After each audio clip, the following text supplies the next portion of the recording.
You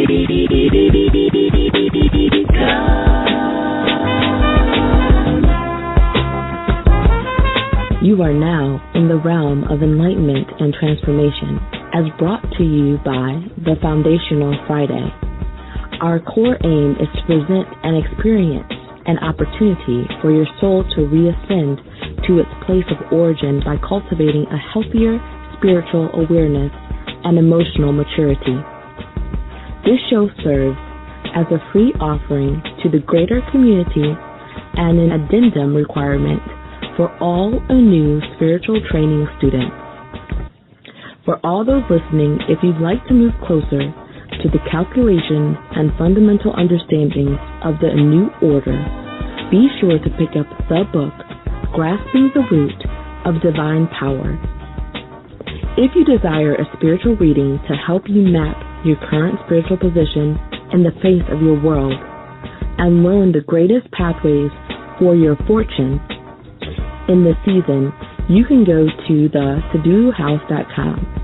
That is SADULUHOUSE.com.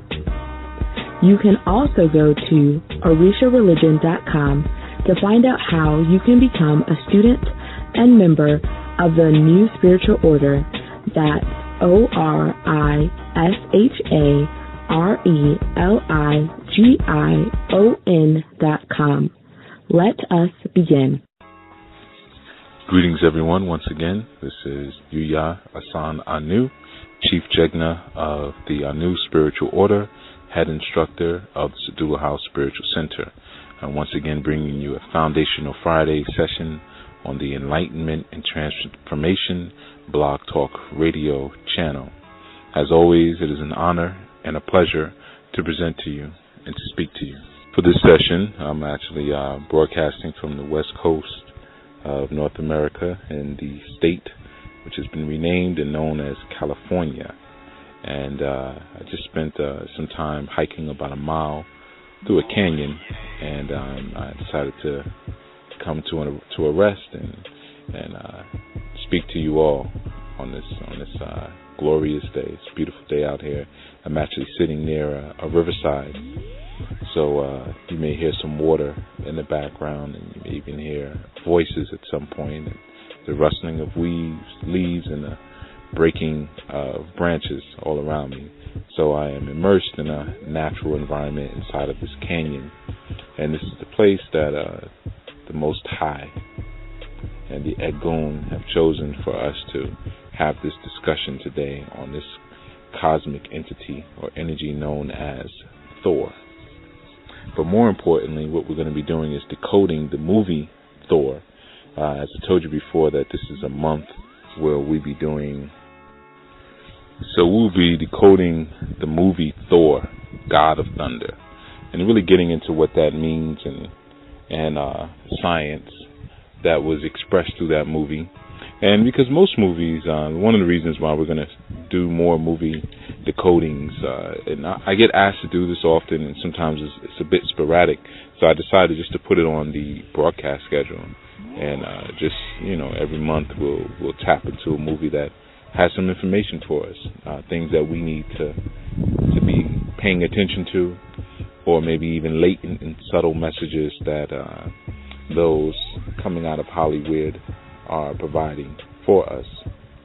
But in any event, when you're dealing with the science of movies and decoding, we can go pretty deep or we can keep it pretty light.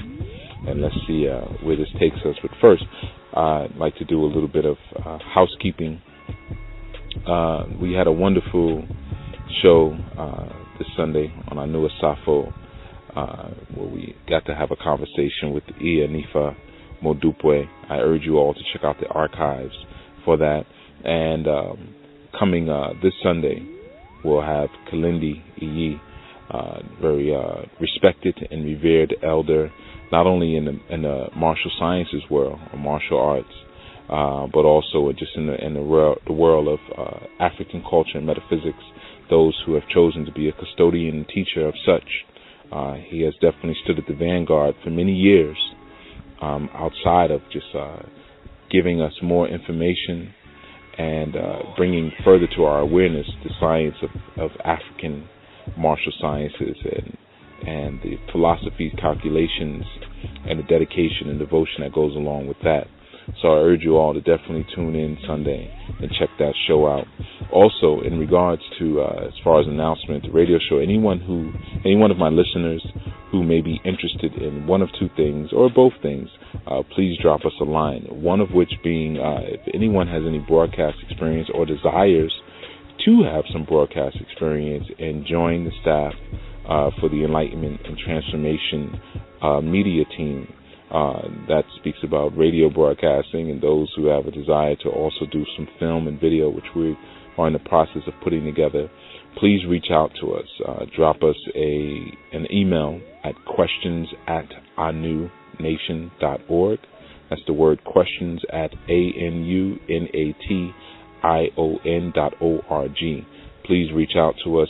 We are in the process of reassembling, re-engineering, decompiling, and recompiling these broadcasts for you all. So we're actually getting ready to launch some new shows, some new initiatives, and to do some rearranging with the shows that we already have in order to bring to you an even more polished and an even more full and content-rich experience. Well, for this, we need your contribution. We need your help. And what we're asking for in terms of contribution is not financial, but just time and energy, rolling up your sleeves and just applying some sweat equity, as we call it. So those who have a desire or ability or, an inkling for broadcast, please reach out to us. We're looking for broadcasters, those who can do production assistance behind the scenes, and several other things. As you all know, because you're listening, these broadcasts are done out of the abundance of what we have here at ANU. So the time and energy that we have left over from all the other work that we do, we put it into this work. So one of the greatest ways that you can show your appreciation is to contribute back to what is serving you. And as I often tell my students, help me to help you. Okay, so definitely, if you have any type of inkling or interest, please reach out to questions@anunation.org. That also goes for anyone who may have an interest in starting an ANU chapter in your area. If you have an interest in that, please reach out to us. We have some folks who've been popping up who are very interested in having more work done in their area. And what it really entails is just really being able to host or to help to serve as point person or liaison in your area for those who are not only students but have an interest in the order and joining and being a part of what we're doing.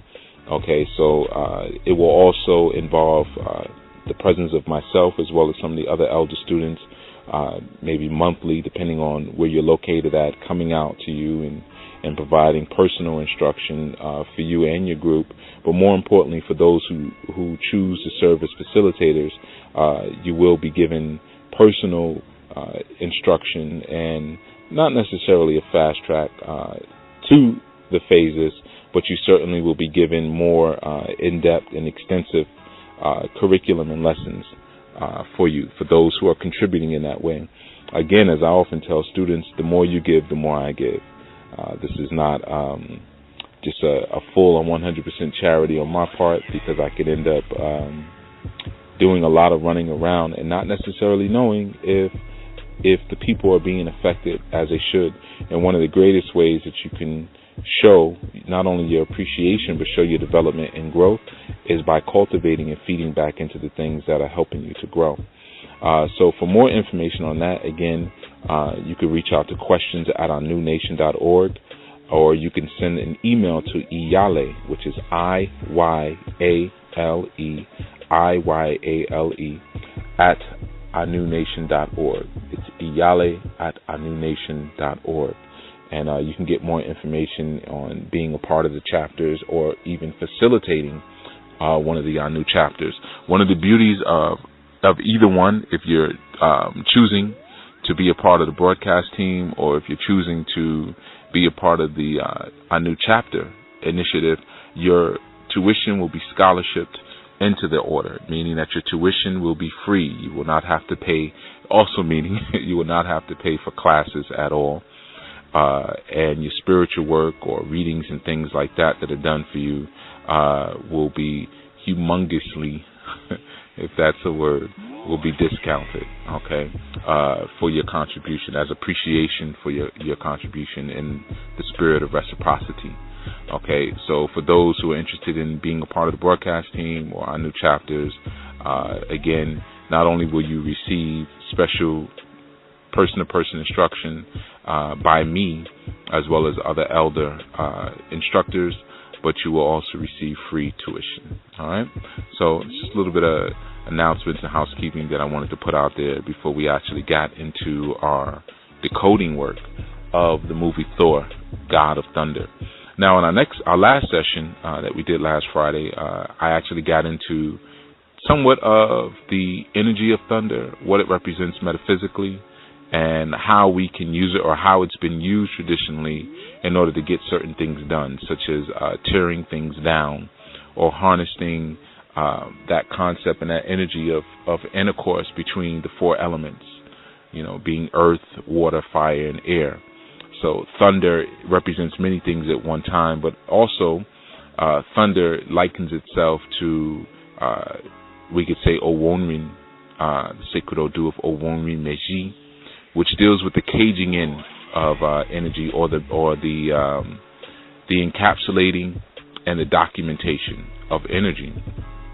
Okay, and for those who will be in my Ifa classes soon, which will be starting up very soon, the converse of that would be Irosun, the flow. Okay, but again, I won't give too much Odu information. That is for those who have been marked for Ifa and who will be a part of that separate training. Okay, which we're getting ready to do.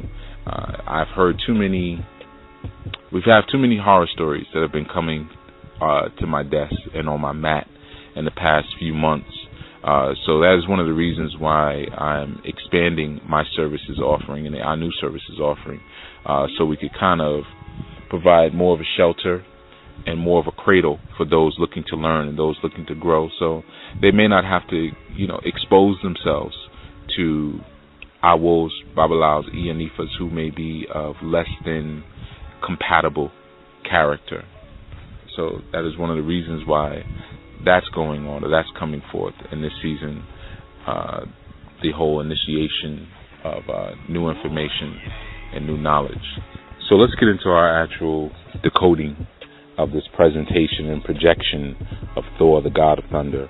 First off, it's important that whenever you're studying any type of spiritual doctrine, tradition, or scripture, that you understand the context in which it's being presented to you, or more importantly, even the time dispensation, meaning what was going on at that time, who was being spoken to, why were they being spoken to, and who was doing the speaking.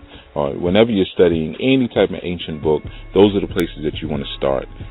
In not doing that, you usually end up just kind of making it a very religious experience, just by taking things on blind faith value without really understanding the concept of what's or the context of what's being said. So of course we know this idea of Thor as presented in this movie comes from the Nordic tradition.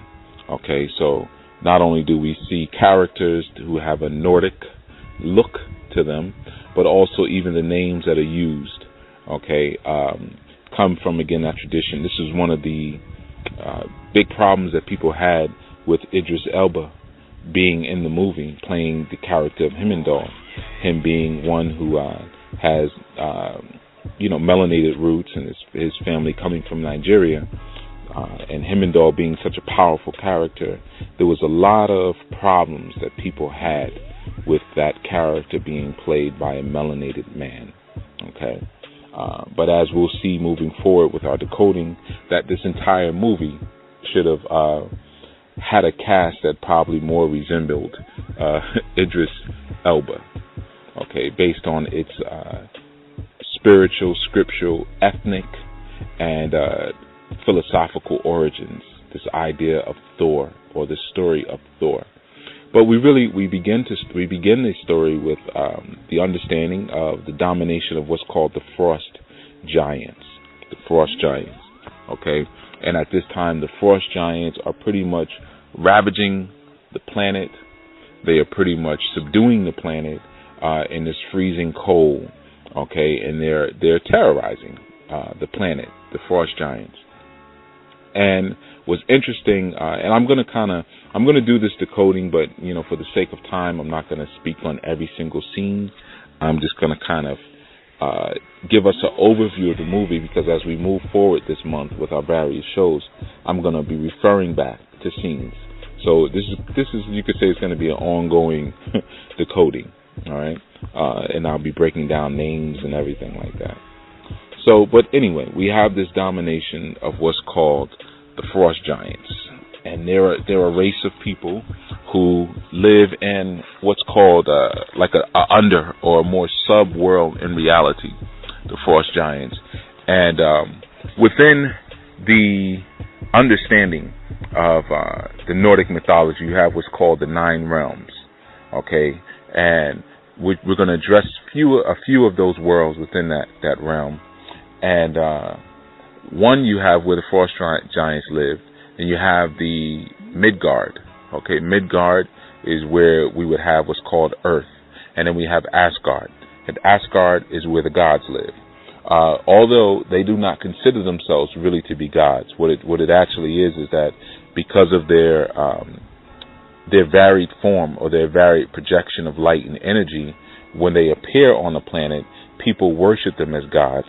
So they allow that, and they enjoy that level of accolade, and they take that on. But really and truly, they are actually just higher forms of life, or varied forms of life.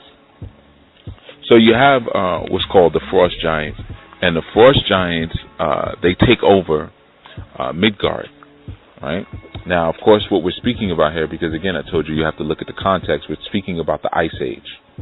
And you have to understand that whether we're dealing with Greek philosophy or whether we're dealing with Nordic philosophy, most of the interpretations of these very ancient ideas are reinterpreted and spoken about or projected through the understanding of astrological and planetary events.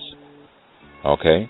So it doesn't mean that, because obviously we're talking about Thor, and I've said this a million times, even in the Shango broadcast, Thor is Shango, okay? Which is a much older tradition, much older name and reality than Thor, okay? Or even Hercules or Heru Kalis, all right? So we have this Thor character, right? And he has a hammer called Melanor. But before we get to that, let's go back to this idea of the Frost Giants. So they subdue the planet. Odin comes. Odin is called the All-Father, or he's the father of all the gods. So who is that in our Yoruba? That would be Obatala, okay? And Odin comes and he fights the Frost Giants, okay? And he beats them back into their world. Okay, he fights them back into their world. This is Odin. And Odin possesses one eye. He loses his eye in battle. Now, what that obviously means is we're dealing with the idea of the pineal organ. I've said this before, whenever you see concepts of a cyclops or someone with one eye, what's being referred to here is the pineal. And this is why he is the All-Father, because he is the Most High. Okay, he's the Most High, or that the all-seeing eye. Okay, one of the gifts and the abilities that Odin has is that he can sense and feel things that are happening while they're happening, even if he's not in that same place. So, for instance, there was one scene in the movie where the Frost Giants invaded Asgard and were in the palace, and he felt it. This was right at Thor's coronation, where he was being made king. And at that precise moment, Thor said, Odin, Frost Giants. The Frost Giants are here. Now, this, again, deals with the omnipresence. I always tell you that Obatala represents omnipresence. So this was, again, depicted in this movie. where he could sense everything in all places at all times, because it is that first eye that connects you to the reality of all things revealed in existence. The first eye sees the underlying reality of all existence. You've heard me say that before. But what is the underlying reality of all existence? The underlying reality is that all things are one, that all things are connected. Okay, so Odin is the All-Father, or Obatala is the chief of the white cloth, or the king of the white cloth, meaning that he's the king of the white cloth, the fabric that holds together the existence, or the fabric of all existence. It's all connected to that fabric, and white reflects all shades of the color spectrum. Okay, they're all there.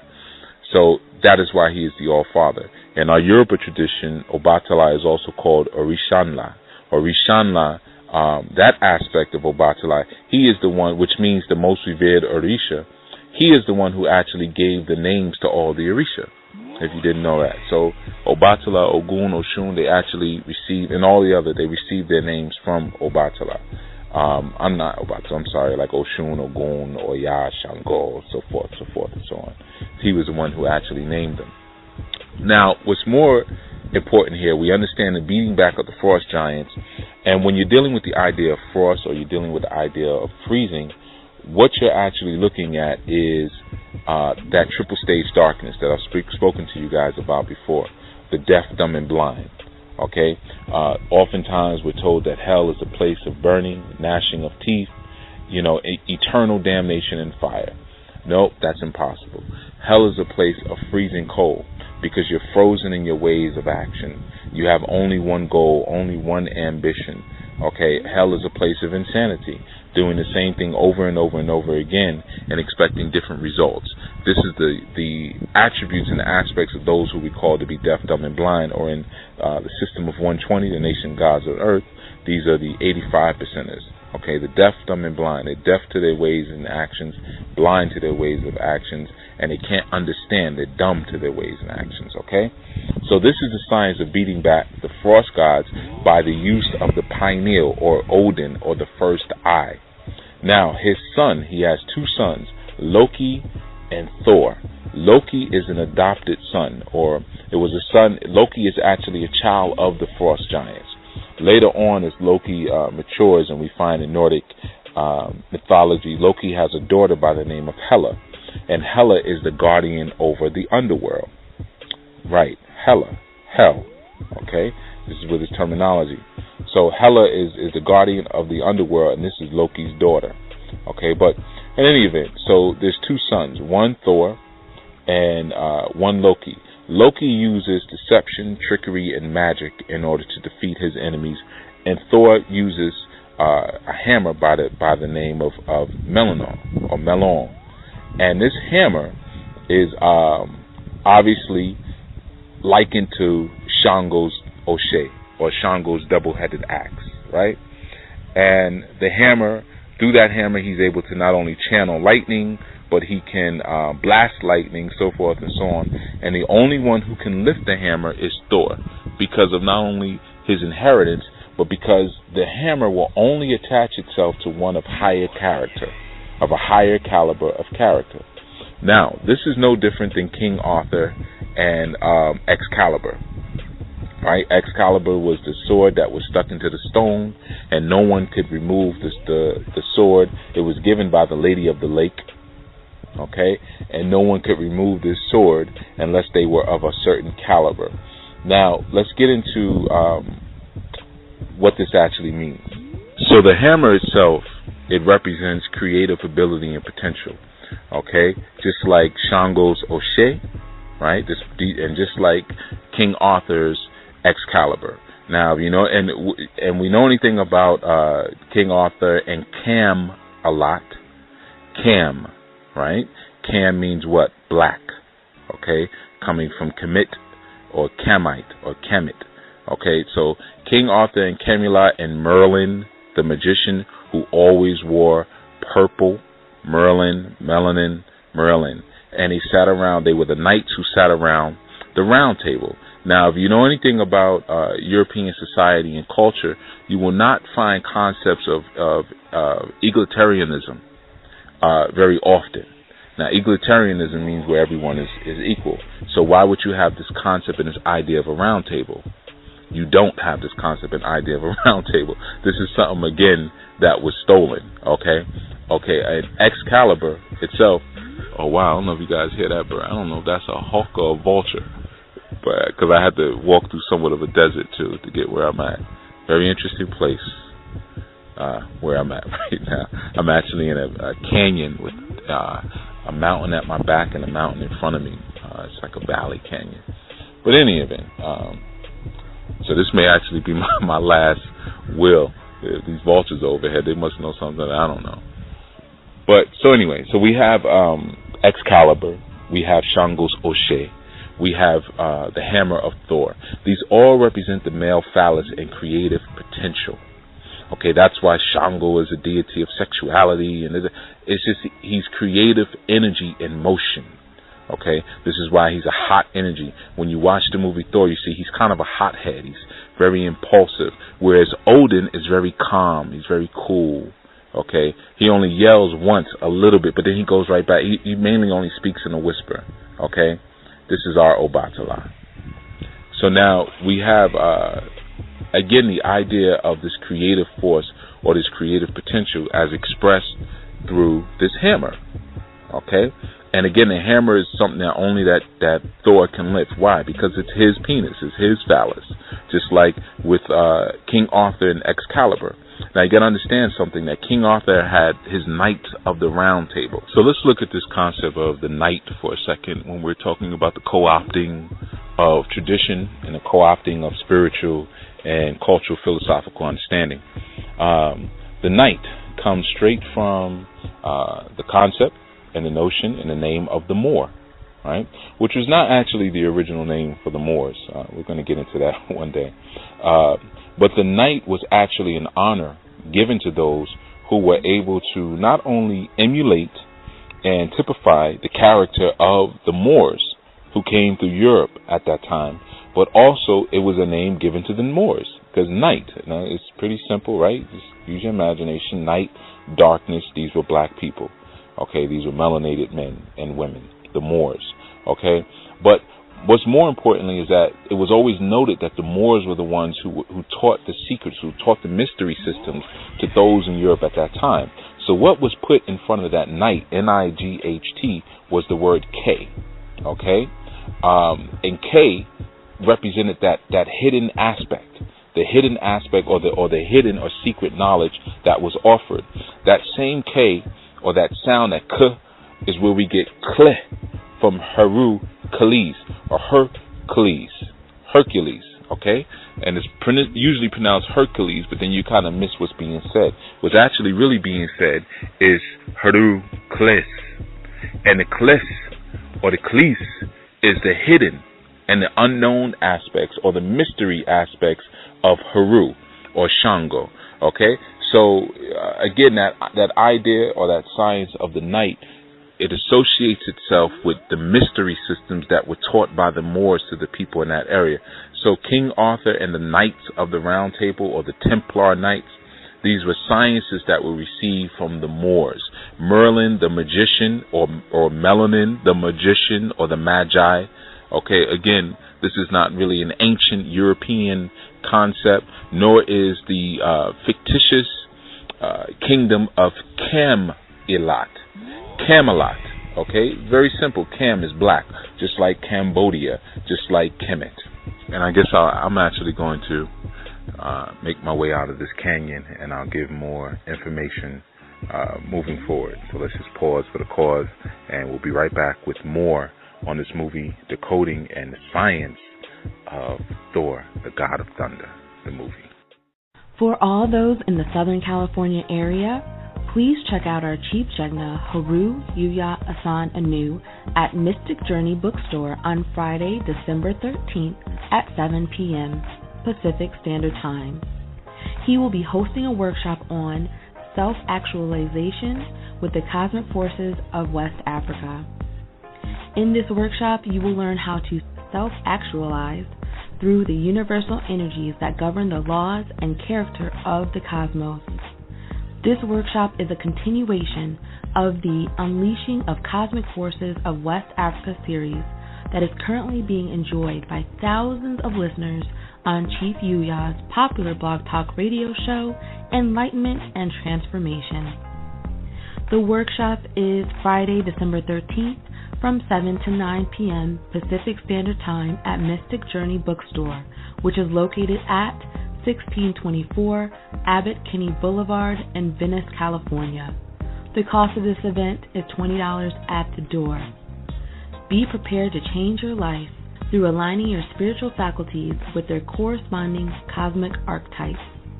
Meet Chief Jagna Haru Yuya Asan Anu at Mystic Journey Bookstore on Friday, December 13th from 7 to 9 Pacific Standard Time, located at 1624 Abbott Kinney Boulevard in Venice, California, for the workshop titled Self-Actualization with the Cosmic Forces of West Africa. See you there, and be well. Okay, now we're back again with our movie breakdown of Thor, God of Thunder. And one of the things I want to do, because I strongly suggest that you watch the movie, of course, those who haven't, but of course always watch your movies with a notepad, a clipboard by. But I suspect those who have been listening to my show, and certainly my students, have probably already done the breakdown on this movie, or are breaking it down as we're speaking. So one of the things that I want to do is really tap into some of the concepts and the ideas that were presented in the movie but not really fully explored. All right, now one of the main things is this idea of the 9 realms that was mentioned, the 9 realms. Okay, and these are important things in Nordic mythology and just in spiritual and indigenous mythology, period. Again, remember, for those of you who are turning up your nose at Nordic mythology, that at one point all continents were one, and things came out from a nucleic center, and they went all around the world. And then later on, some things were forgotten and others were co-opted by other folk. But it does not mean that they were removed from their root, or that the truth that's in them was removed. It's there. You have to know how to look for it. You have to dig for it. Everything is not going to be handed on a silver platter to you because you decide you want to be conscious, or you decide that you want to travel back to the continent and embrace what it is that was never lost, and now people are just supposed to hand the secrets over to you. That is really a bad habit that many people, or mindset that many people have fallen into. Even as it pertains to me being a teacher, sometimes people they get into a place where they almost want to demand information, and not that I ever even respond to that, but you have to dig sometimes. It does not come easy, and that especially goes for those of you who are in hard search and pursuit of titles. They are worthless. They are absolutely worthless. Okay, I don't want to get off on that, because I'm actually going to do a show on that at some point, because there's been situations that have been arising a lot lately that I'm going to need to address at some point as it pertains to the pursuit of title. It doesn't make you any brighter, doesn't make you any smarter, doesn't give you any more respect. Okay, so don't turn your nose up at all these different systems that I'm bringing up. Dig and find the truth within them. Okay, because it's there. It's always there. So now, going back again to this idea of the 9 realms, which is basically the different realms that hang on a tree.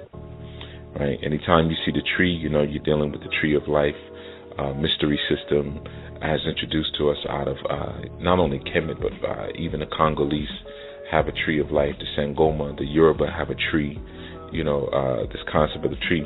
But let's just go through the realms, and I'll explain them, and then we'll come back.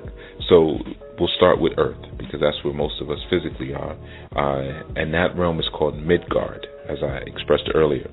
Now, important here for you to understand, in the movie there was like this romance that was played up between Jane Foster and Thor, and that was really to cover some of the mythology a bit. The mythology is actually that Gaia is Thor's mother. Okay, now Gaia is Mother Earth. You'll probably remember that name because I used it before when I was doing the show, The Great Mothers, and I spoke about Yemoja, Osset, Durga, Gaia, Mother Mary, all of these great Mother or Mother Earth energies. So Gaia being the actual planet, and we know that Shango and Thor are in association with each other, then we have to now look at, so then who would Gaia be in our Yoruba pantheon? Well, Gaia would be Onile, O-N-I-L-E. Now we see within Onile, we have the word Ile, I-L-E, right? So those who have a little bit of Yoruba under their belt, you probably know that Ile means house or means home. Okay, so Mother Gaia or Gaia is the home of humans, okay, that womb point. So when Shango or Thor is sending lightning back through or up, even because sometimes when you look at lightning, it looks like it's actually coming up from the ground. Sometimes not always going down, but surely a connection is being made. This is a reconnect back to that womb energy, or recharging the womb energy. As lightning and thunder comes down, all it does is recharges the earth's fire or the earth's kundalini. It's very necessary. Shango recharges Onile. Okay? Shango recharges Onile. So that is, the realm, we'll call it realm 1, which is Midgard or Earth. And then we have Asgard. And you've heard that was mentioned, because really in the movie only 3 realms were spoken about out of the 9. But you have Asgard. Now Asgard is what many of us would consider to be heaven, where the quote unquote god or gods live, and that's not actually accurate in Nordic understanding, higher understanding. It's understood that those who live in Asgard, who are actually called the Aesir. Now, doesn't that sound a lot like Asor or Osiris? God of the underworld. Under the underworld, our ancestors didn't call the underworld hell, but the underworld was always called heaven. Okay, so heaven was considered to be above and below.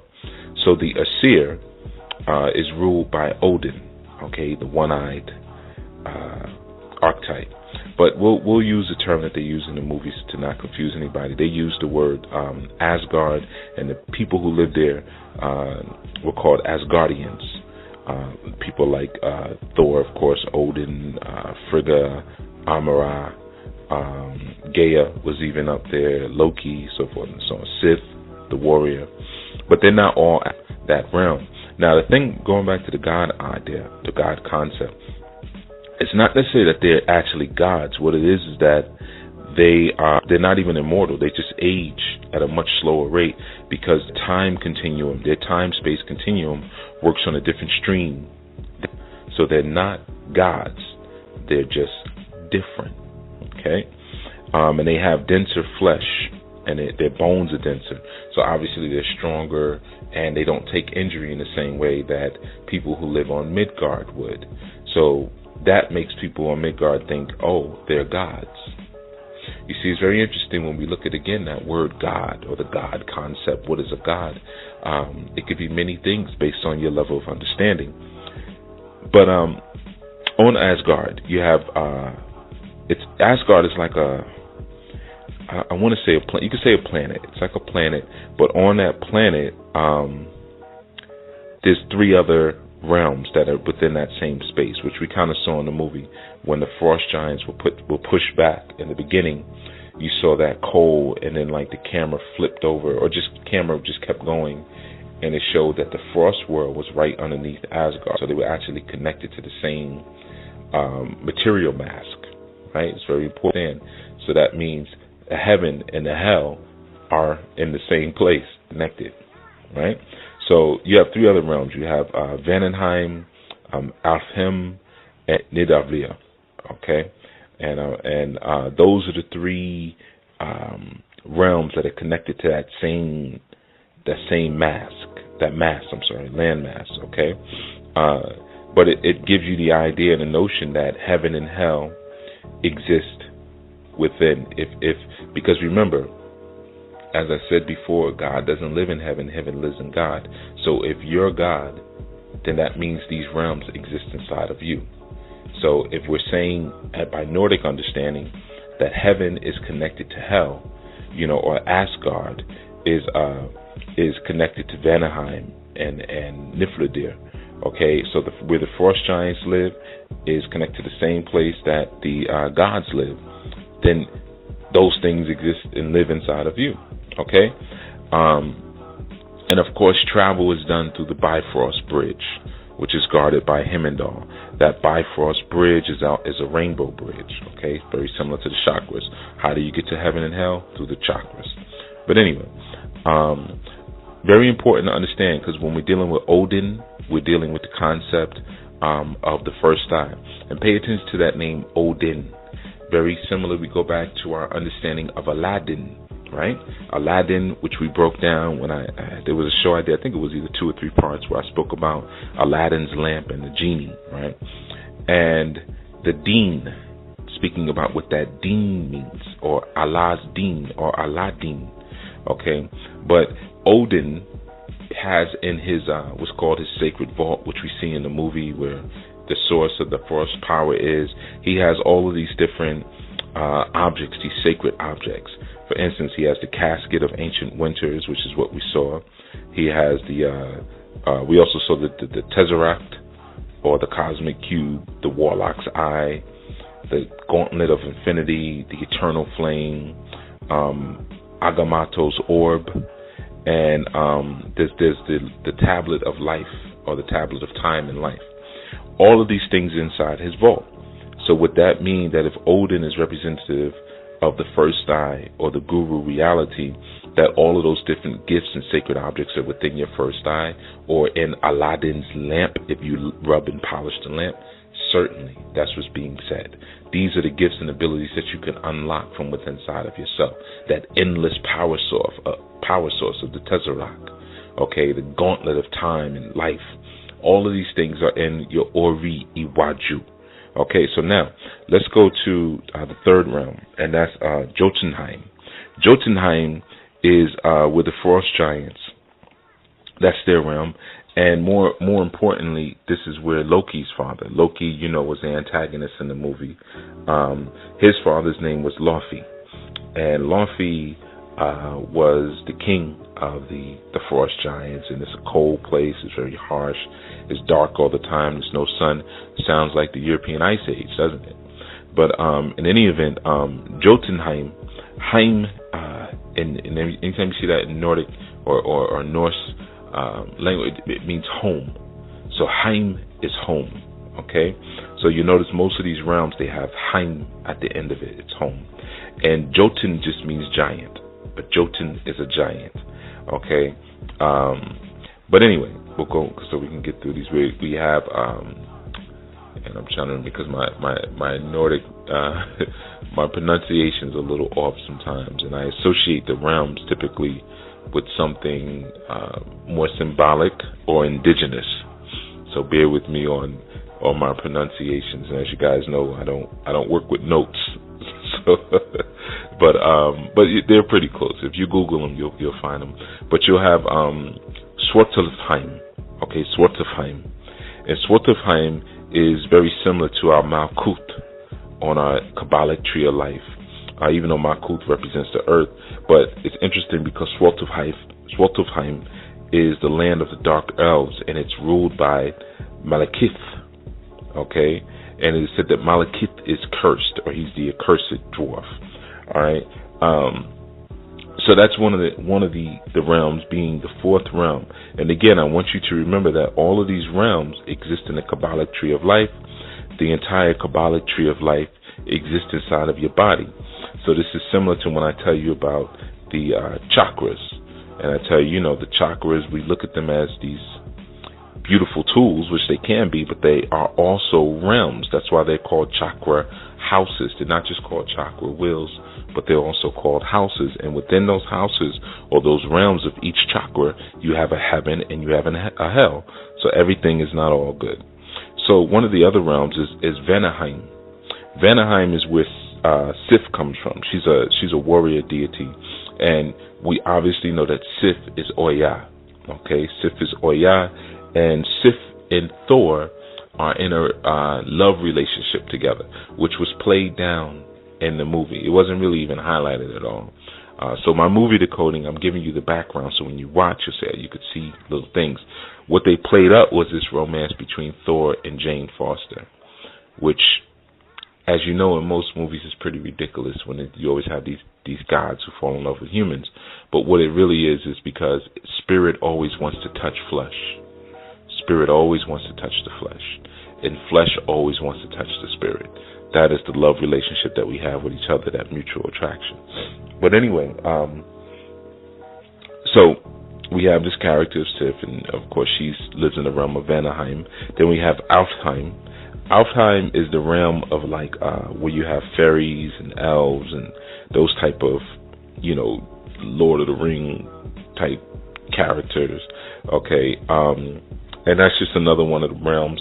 Obviously, whenever you're dealing with elves and fairies, you're dealing with ascended ancestral energy, because you have Valhalla in Nordic mythology, and that is the realm of the ancestors, but then you also have a realm of the dispossessed ancestors, which we'll get into as well.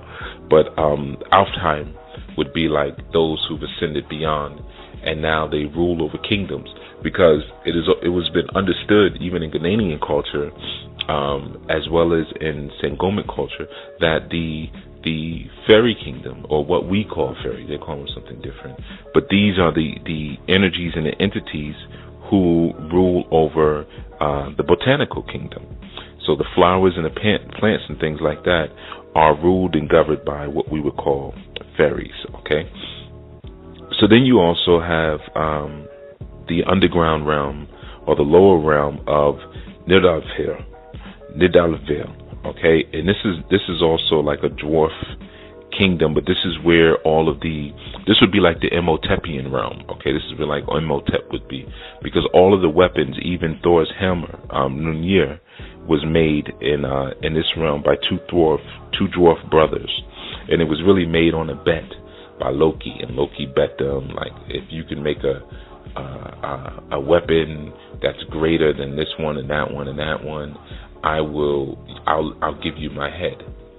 So he tried to trick them, and eventually he was able to make them stumble a little bit when they were making the weapon. So the handle of Thor's hammer can only be wielded by one hand.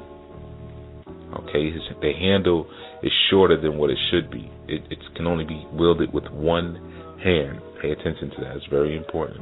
Okay. So he makes they make the hammer, and Thor eventually gets it, but Loki of course tricks him out of taking his head and says, well, in order to take my head, you have to cut my neck, and that wasn't a part of the deal. So what they do is they just they sew his mouth shut as punishment. So that's the realm of the dwarves, and then you have Hel and Niflheim.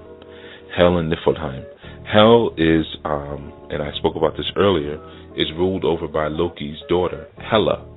Okay? Hela. Hell is the underworld where the dead people go, but it's more so it's where dead people go who have been disgraced in some form or fashion. Those who are not revered ancestors, or those who are dishonored. So very interesting, and more in older culture, you had this idea of course, people would die, but not all Egun were to be revered. Some would go to a place of punishment called hell. And of course there was a possibility to transform, but no one ever really left. Okay, and interesting enough, this hell place, even though they're in kind of places, they're actually in the same room. And just like Jotunheim, Niflheim is this really in mythology that Niflheim was the original home of the Frost Giants. That was actually the original Jotunheim. And there's even they have what's called the Casket of Ancient Winters, and that Casket of Ancient Winters is what keeps Niflheim cold the way it is. Okay, so again we go back to this concept of hell being a place of cold. because even in ancient mythology, hell was considered a freezing cold, dark place, not hot. Okay? So again, it's that hell represents that inability to transform. Okay? It's possible, but it's very hard because you're frozen. So it's nearly impossible to transform. This is one of the greatest fears. That's why it is said in Yoruba culture, the Ori that leaves the home in the morning is not the Ori that returns. Okay? And what that means is that every day there should be a transformation and a renewing of your mind. If that's not occurring, then you are certainly in Niflheim or in hell. Okay? Hell is that triple stage darkness of stagnation, or what appears to be stagnation, but really it's devolving. Okay? So also it should be noted that Hela is also a giant. You know, she's considered the archetype of death, very similar to our Orisha Oba. Okay, and she's Loki's daughter, but she doesn't necessarily have the best relationship with him. Okay, her main thing is she claims souls. Okay, she's a claimer of souls. Very similar again to our Grim Reaper. And when we did the Oba segment, I got into the science of those sits that she carries, which are her weapons, Obas. And Oba's sits are shaped in the crescent moon shape. And that crescent moon, you know, it represents the reaping or the ripening of souls. So that's why Oba is always given to women who are a little bit older, you know, over their 40s, because they're at a more ripened age. And that's really important. I was talking to someone not long ago, and I think a woman was talking about her body or something. And you know, and I asked her, you know, I said, well, when we eat fruit, how do we typically want that fruit? Like, how do we know that it's ripe? And she said, well, because they're soft. I said, right. So in the same instance, things that become soft and supple are more ripe than things that are hard. So there's no reason for you to fret over the quote-unquote softening of your breast or even parts of your body. This represents the ripening, your ripening of age, and now you're actually ready to be consumed. No, I don't want to say the word consumed, although that may not be a problem with some, but not necessarily just consumed, but you're actually now ready to really live out your purpose in its entirety and in its fullness, because you've softened and ripened. And that's not to discredit younger women or men who still have the hardening and the unripened appearance because they're unseasoned and untrained. That's just a part of your maturation. It's a part of your growth. So that would be like, again, we got into the triple goddess theory last time. We were dealing with the crone, the maiden, and the mother. And of course, the maiden would be that unripened individual, just really in a place where they need to be learning and training, not proclamation, not proclaiming and preaching, but it is really the crone who should be doing the preaching.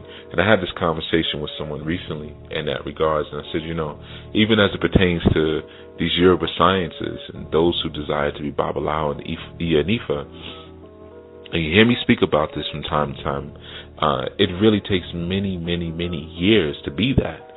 So many people want title. It's actually, I'll be honest, family, it's actually a bit sickening, because there's a time for that. And if you haven't put in your time, then don't demand a title. Don't demand that I want to go by and I want to be this and be that.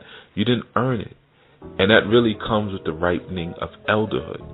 So even in terms of my own initiations, those who know, they know that I have actually more initiations than most people who are in the States claiming a certain title.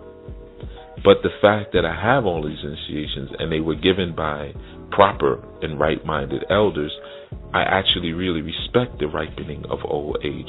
So I don't proclaim them. I understand that, as it is said, once Orunmila was initiated, then Orunmila initiated.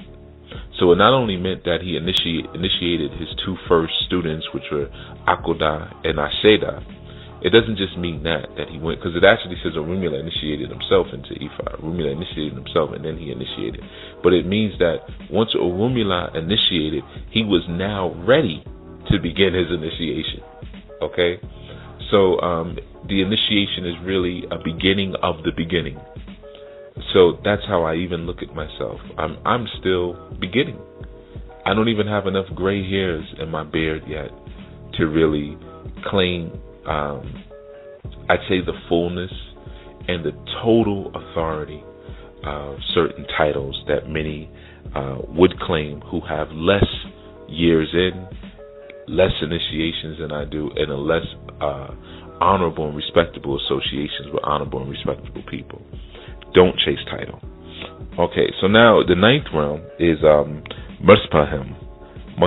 I always remembered this one because this one was interesting. Muspelheim is the home to what we would call like demonic energies, and is ruled by an entity named Surtur. And Surtur, many people have associated with Satan because Muspelheim is the only fiery and like hot realm out of all the 9 realms. Okay. So Muspelheim does have a relationship with the Casket of Winters, because it was said that Malkarith, when he shattered that casket, Surtur sent his fire demons to invade Earth, and then he attacked Asgard. He attacked heaven. So that eternal flame that Odin has is actually from Muspelheim. So as you can kind of understand, when you look at the fact that Odin has all of these charms, these magical charms within his vault, it reveals to us that within the vault of your third eye, again, that's why it's important to understand, or the first eye, to understand these realms. And we have realms also, so in the Yoruba culture, there's a similar concept. Your Aye, Okan, the Orun, and there's more, but I don't really speak about all of them. They're not, they're part of the training.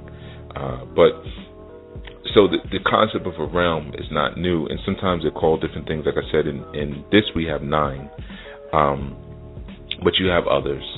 So in any event, this is the subcontext of the interplay between Thor and the various other members of his team, because each person on his team, they come from different realms.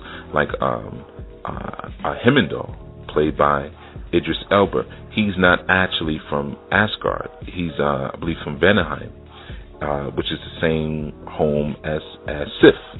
Okay, so he has special powers, and really, if you really understand the mythology, he's actually the most powerful character, okay, because he can travel in a certain way without permission of anyone. Very similar to Eshu. Eshu does what he wants without permission from anyone. It's the energy of your nervous system. Whether you like it or not, if you step on a pin, you're going to feel it. That signals, that electric signal is still going to be sent to your brain through your spinal column. Okay, so basic with the movie, this Thor, he's very arrogant. He's Shango-like energy. He's in a situation where the frost giants invade his home. It's always still the same theme in the movie. Someone is in heaven, somebody comes, invades, makes things bad, and then the person falls to earth or falls down to a lower station, and they have to, through character, show that they can rise back up through the ladder. But when they rise back up, they're better than when they left. Same thing with Thor. No different theme here. But so basically, the frost giants come into Asgard. They invade, and this is at his coronation. And Odin, of course, senses it because he's Obatala, the energy of omnipresence.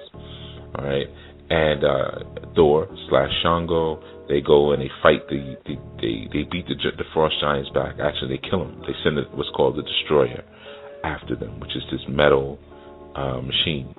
Okay, and Thor is angry at this point, and he says, we need to go back and we need to teach them a lesson so they know never to come back again, never to step out of place, so forth and so on. And Odin is like, nah, they learned a lesson because we killed the assassins that came to get us. So, meanwhile, Odin is saying this. He's very calm. He's just real cool, real calm. And Thor, of course, because he's electric, and he's actually Ashe in motion, Kashango. He's got that energy. No, we need to do something. We got to do this. We got to do that. We got to do something. And Odin is just calmly explaining to him, no, this is why it can't happen. This is why it can't happen. And he only raises his voice at one point because Thor is like, well, ask King. And, Odin is like, well, you're not the king. And then he calms back down and says, now, go relax.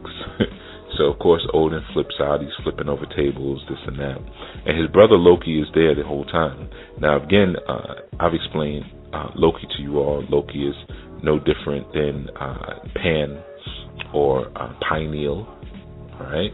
Or even Set, right? Loki is just that trickster energy. Interesting enough, when you're dealing with, like I said, Pan, Pineal, Loki, coming out of that pineal, and we've already established that Odin comes out of that pineal, we see that there's a connection, and like Christ was called the Son of Man, so Shango is the Son of Man. That's why he's also oftentimes assimilated with the sun. Okay, the sun is also one of the symbols for Shango, or for even Heru, even though it's Ra, but Heru will get that sun energy. So now we understand that within this same place of the Ori Iwaju, or the first eye, we have multiple energies that exist within there. We have the Father, we have the Son, we even have the antagonist, right, of Satan, Set, or Loki. But in any event, and just so you know, even Thor's hammer, Mjolnir is actually a symbol. It was recognized in the National Federation, International Federations of World Religions, as an actual sacred religious symbol. There are a lot of people who wear that symbol of the hammer around their neck, just as much as they would wear the cross, in Nordic tradition. Okay. So anyway, long story short, so Thor disobeys the rules of his father.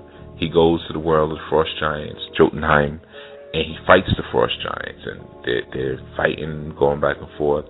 And meanwhile, the king of the frost giant is saying, you have a traitor in your home. He's actually referring to Loki, but we don't find this out till later. But I'm just going to tell you for the sake of time. So Loki, So they fight. They're losing. Odin shows up, and Odin rescues them. And of course, when they get back, Odin's upset. He's so upset at Thor's brashness because through Thor's brashness, he endangered his friends. Now, let's take this back to our Yoruba. Remember the story of Shango when he burnt down his kingdom because of he used that fire charm coming from his mouth. And he was taking advice from Oya and really trying to destroy his two top generals, one of which was actually Ogun, all right? So he tried to pit his top generals against each other so they would kill one another, and the plan didn't work out. Okay, and in that, he's calm and he's speaking, and he's upset, and he ends up burning down his entire kingdom. Okay, so it's very similar in the same regards. Okay, the endangerment of friends, the Shango energy, not necessarily looking out for the best interests of others, but just really being consumed in your own anger and in your own feelings, right? And because of that, he loses everything. No different than this movie. He's stripped of all of his tools. He's stripped of all of his power, his belt, his glove, because it's not just a hammer that Thor has as weapons. He's got several things that were given to him. Odin strips him of everything and banishes him. Okay, sends him to the planet. Because how do you punish a god? You make them human. You send them to the earth. That's the only way to trap a god. Okay, so he falls to the earth, stripped of all his powers. Of course, at that point, Loki sees his opportunity to attack, and Loki uses nothing but deception. He's constantly deceiving. And Loki's plan is not to necessarily destroy his father, or to destroy, because his biological father is Laufey. But he's not really looking to destroy Odin, Obatala, Osiris, or Sor, God the Father. He's looking to be higher and stronger and do something better than what he did. Okay, so this is the same thing as Satan saying, I will be better, I will perfect beyond you. Okay, so because Odin, at a certain time, he goes into what's called the Odin sleep, and he sleeps like his body shuts down, and he goes into a full rest, and then he resurrects again. Okay, now some have likened this to the winter season. This is the time when Odin is sleeping. Okay, so once he goes into that Odin sleep, Asgard is more susceptible and open to attack. And that's usually when all the enemies try to attack in, when Odin goes to sleep. Very similar to the first eye. If the first eye is not active, you make yourself vulnerable and susceptible to attacks by those energies, entities, demons, and forces that would seek to take you over and destroy your heaven. Okay, so when you're learning conscious information, when you're reconnecting with your traditions, it's not just for the sake of being able to walk around and say, I have a title, but it's also for protection. The new protection in this day and time is the full cultivation and awakening and sustaining of your first eye, Ori Iwaju, pineal organ energy. Okay, very important. Keep that in mind. So anyway, he goes into the sleep, but meanwhile Thor is banished. Forest giants begin to invade at the hand of Loki, while Thor is down on Earth just navigating his way through. Loki sends a destroyer to kill him, and in that process, Thor decides to sacrifice himself to save the Earth. He goes to the He goes to the destroyer and says, you know what? You're not looking to, because at that time the destroyer was like the entire town. He's burning it up, doing all kind of things. So Thor sends his friends who came down from Asgard on the Bifrost to save him. He sends them back. He says, no, you guys, you go back to Asgard and you protect the kingdom. I'll handle this. He walks right up to the destroyer with no weapons, nothing, and says, take my life, and leave this world alone. John 3:14, for God so loved the world that he gave his only begotten Son, so those that should believe on him shall not perish but have everlasting life. Same stuff over and over and over again. Okay, so he goes to sacrifice himself, and because of the beauty and purity of his sacrifice, his hammer comes flying to him. Okay, because before that, remember, he couldn't lift his hammer. His hammer was also thrown down to earth, and before it was thrown down, Odin had set an enchantment over it, and that enchantment was only allow yourself to be wielded by those who have the proper character. Okay, so when the hammer falls to earth, no one's able to move or lift this hammer.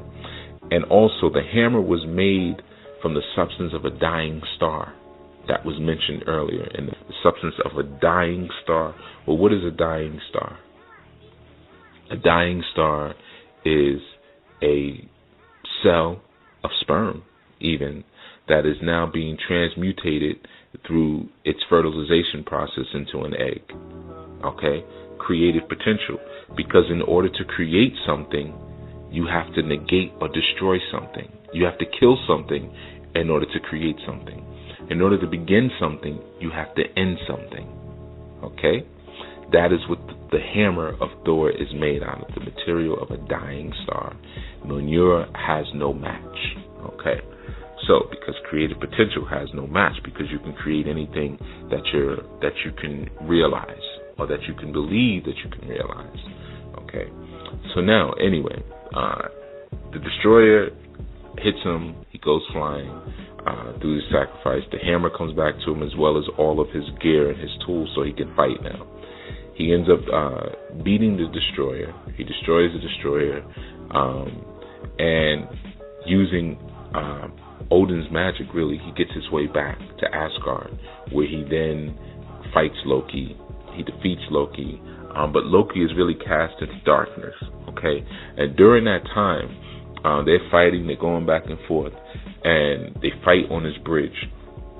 And in order to save Asgard, or save heaven, the bridge is destroyed by Thor. He takes his hammer and he keeps pounding, and he destroys what's called the Bifrost Bridge, which is again that rainbow bridge between various worlds. He destroys the chakra houses because they're really prisons. Okay? And, it just Elba, of course, says, well, it could be rebuilt later on in the movie. So during that process, Loki almost kills him, right? And Odin wakes up just in time to save him. Now, Odin is holding, they're like hanging off of the edge of the remaining bridge and hanging off into the abyss. And Odin is holding Thor, and Thor is holding Loki. And Loki is saying, Father, I was trying to do this for you. We could have had it all. We could have had it. I was doing this for you. And Odin is like, no, Loki. Like, no, this is not what I want. But you have to look at the order of things. Odin, Thor, Loki. This is because Odin was, remember, they're hanging off of this cliff. You'll see it when you look at the movie. Odin's holding Thor, Thor's holding Loki. They're all connected. They're all one, but this is the order of things. Loki, Set, or Eshu, being at that root chakra, that beginning. That's why he's the emissary. And then we have God the Son, or Shango, as Thor. And then we have God the Father, Obatala, okay, at the top. All right? So again, you got to look at the symbology of these things. All right? This is the order of ascension. That's why I always tell people that Obatala is a matured Ogun, right? Because Ogun has all that aggression. I want this. I'm getting that done. All this virility, and then eventually that red turns into red and white of Shango, the king, and eventually that red and white turns into all white, because he is the heir apparent. He is supposed to take the throne at some point, right? So it is that whiteness of Obatala. And remember, Obatala is not just the king of purity and this and that and that, but there's a reason that we don't give Obatala palm oil and salt and hard liquor and things like that. Because just look at your grandparents, look at your elders. They typically cannot take a whole lot of spicy foods or strong seasoning and things like that, because it is in their maturity that they develop a more gentle and sensitive constitution. Okay, so Obatala also represents that, the sensitivity of maturity.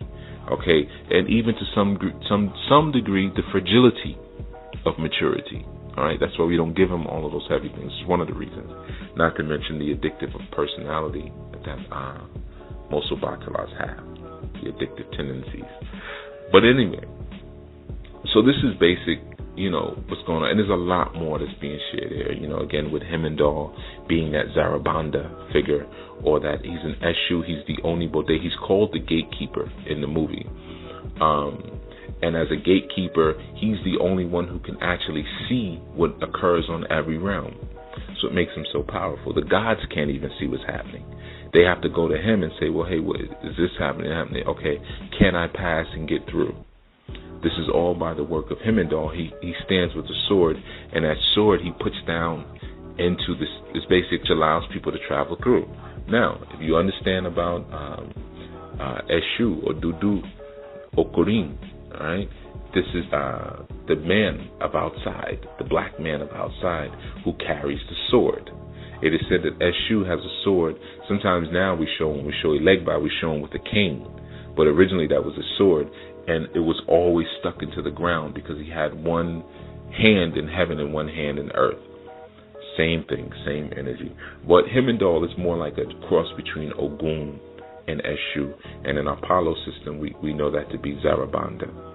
Okay? So that is a basic breakdown of the background and the contextual science of what this movie Thor is about. And of course, it's the redemption back up to the light. But Thor will never be the king, as Shango will never be. Because you got to remember, we're not dealing with a linear space-time continuum. We're dealing with something cyclical. He represents the aspiration of being a king and that movement, that ascended movement. So Odin will always be.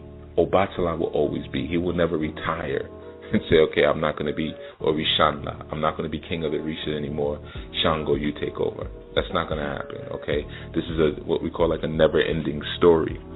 So what he represents, though, is that purity and that wisdom of true royalty, as Shango represents the striving and even maybe some of the mistakes that are made, and you trying to reclaim your royal and divine privilege and position. Okay? So Shango, as we read in our patakis, we see the mistakes that are made. We see the missteps and things. We see his arrogance and his brashness and things like that on his way to being the greatest king and the greatest Alafin that he can possibly be. Okay?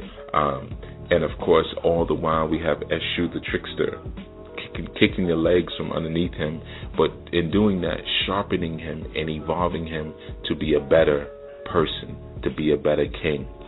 So Eshu is not the devil. Eshu is your greatest friend and greatest tool. Those who help you to evolve are the ones that you should thank the most. Those are your greatest teachers. Okay, those who have caused you even the most pain and most missteps, you thank them. They are your greatest teachers in life. Okay, and as I said recently on the show, your soulmates are the ones who cause you to rip your soul open, wide open, and ask yourself real questions. This is the destroying of the Bifrost Bridge. That's the ripping open of the soul, saying, you know what? I'm not going to depend on this chakra energy anymore. I'm not going to depend on traveling through the chakras or the emotions that the chakras can generate. I'm going to destroy that linkage and deal with self. Okay? That's why our new spiritual training, phase 1, is the ministry to the self. Sharpening and becoming the better Thor, the better Alafin, the better king, the better Obasisi Kabieshi, the better ruler. Okay? That is the sharpening of that. That is the process and the energy of Thor. So, of course, there's a new Thor that came out, and I haven't checked it out yet, but I will very soon. And you know I'm going to do a decoding on that. But in the meantime, please feel free again to send in your questions. And if you have reviews, you know, if you enjoyed this segment or you enjoyed these segments in general, definitely please post a review on iTunes. Post a review on Blog Talk, even for the book, Grasping the Root of Divine Power. For those of you who've purchased it and you've enjoyed it, put a review on Amazon. You know, and a lot of times, like I always say, people send me the emails, which I do appreciate. But what's valued even more and what benefits the Our New Order even more is when you put it out there for other people to see. Unless you don't want people to know that you read books like Grasping the Root of Divine Power. I know some of you, your spirituality is still pretty much in the closet. But Shango and Thor actually deal with just that, not being afraid of your own power. Some of you are still afraid of your ability and your potential of reality reconstruction, so you keep it under wraps, okay, or you keep it hidden. Or some of you are still just ashamed of the fact that you have invested and you are grounded or trying to ground and root in ancestral tradition. But for those of you who are not, definitely leave a review on the book, leave a review on these shows on iTunes. It helps what we're doing. It helps the order, and it helps us all to move forward. But in any event, I do thank you, for those of you who have listened to the end, for spending this time with me and for participating in the way that you have. Until next segment, I am Chief Yuya Asan Anu, signing off. Peace. We thank you for your listening support and urge you to become an active participating member of the A New Order. Please be sure to follow our Ustream broadcast, which can be found at ustream.tv/channel/and-transformation. That is USTREAMS.tv/channel/and-transformation. Also, please be sure to sign up for the Anew newsletter, which can be found by going to anewnation.org. That is ANUNATION.org. If you'd like to become a sponsor or an on-air guest on this or any of our other broadcasts, please be sure to contact us at questions@anewnation.org. That is the word questions at anewnation.org. Thank you for your continued support, and be well.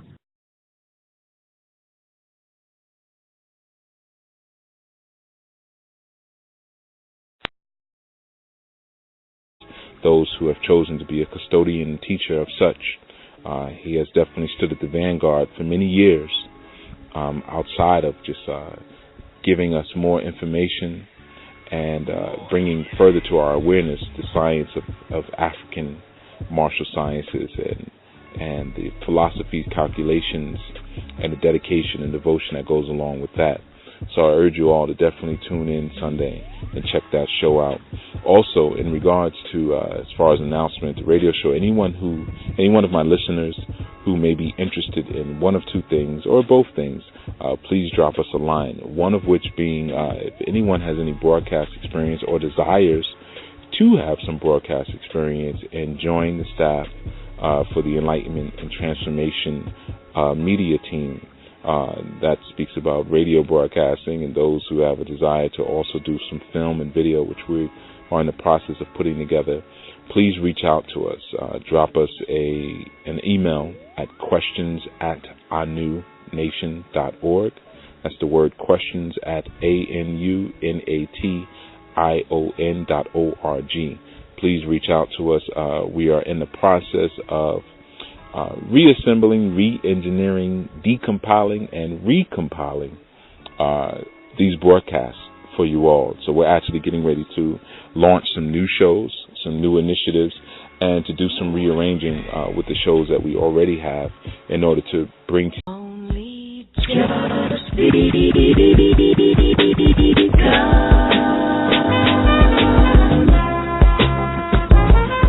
You are now in the realm of enlightenment and transformation, as brought to you by the Foundational Friday.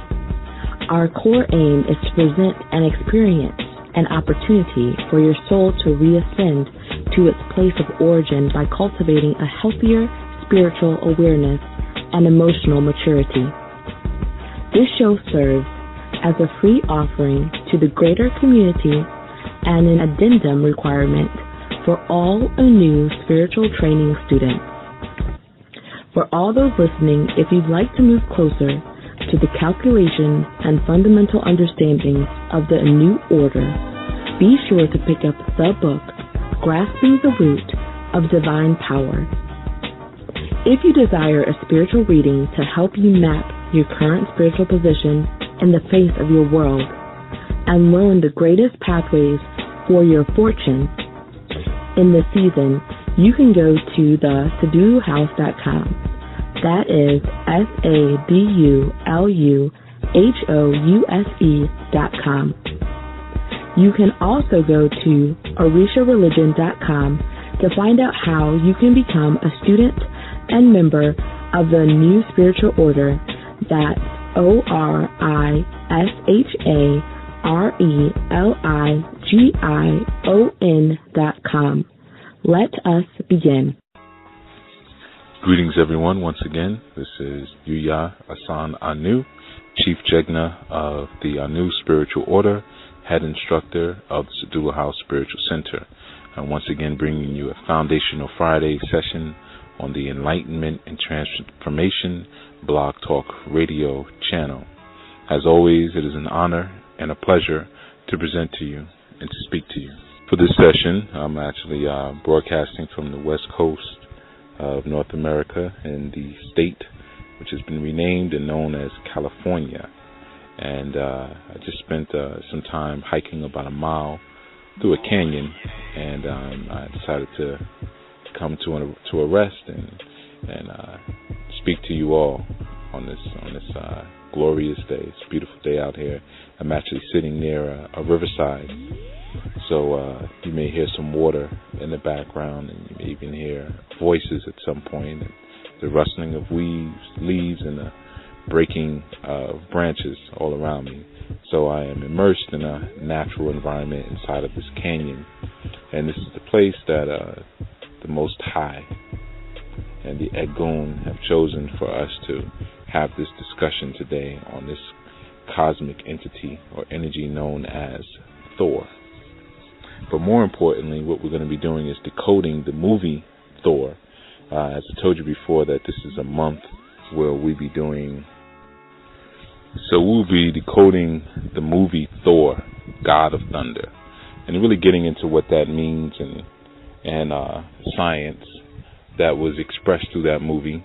And because most movies, one of the reasons why we're going to do more movie decodings, and I get asked to do this often, and sometimes it's a bit sporadic, so I decided just to put it on the broadcast schedule, and every month we'll tap into a movie that has some information for us, things that we need to be paying attention to, or maybe even latent and subtle messages that those coming out of Hollywood are providing for us. But in any event, when you're dealing with the science of movies and decoding, we can go pretty deep or we can keep it pretty light. And let's see where this takes us. But first, I'd like to do a little bit of housekeeping. We had a wonderful show this Sunday on our newest Safo, where we got to have a conversation with Iya Nifa Modupwe. I urge you all to check out the archives for that. And coming this Sunday, we'll have Kalindi Iyi, very respected and revered elder, not only in the martial sciences world or martial arts, but also just in the world of African culture and metaphysics. You an even more polished and an even more full and content-rich experience.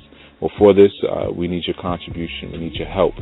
And what we're asking for in terms of contribution is not financial, but just time and energy, rolling up your sleeves and just applying some sweat equity, as we call it. So those who have a desire or ability or, an inkling for broadcast, please reach out to us. We're looking for broadcasters, those who can do production assistance behind the scenes, and several other things. As you all know, because you're listening, these broadcasts are done out of the abundance of what we have here at Anu. So the time and energy that we have left over from all the other work that we do, we put it into this work. So one of the greatest ways that you can show your appreciation is to contribute back to what is serving you. And as I often tell my students, help me to help you. Okay? So definitely, if you have any type of inkling or interest, please reach out to questions@anunation.org. That also goes for anyone who may have an interest in starting an Anu chapter in your area. If you have an interest in that, please reach out to us. We have some folks who have been popping up who are very interested in having more work done in their area. And what it really entails